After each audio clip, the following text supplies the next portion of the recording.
In this video, I'm going to show you how you can use the select mode to select and move, change, or resize different parts of your design.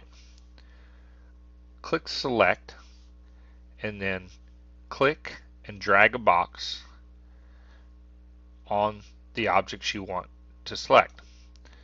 As you can see, I didn't have to select around all the objects because these blocks were part of what I selected. So it selected the entire block, not just what was inside the wireframe. Once my object is selected, I can do whatever I want with it.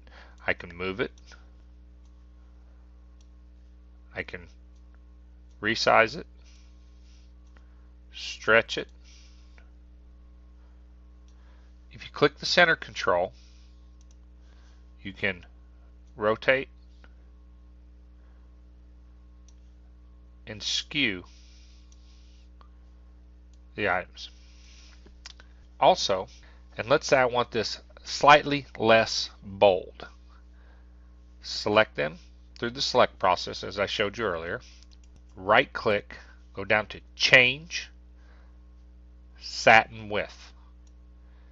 And let's do it by percentage, and let's take it down maybe 15%. Click OK, and it's a little less bold. You want to be careful when you do this that you don't open up a gap.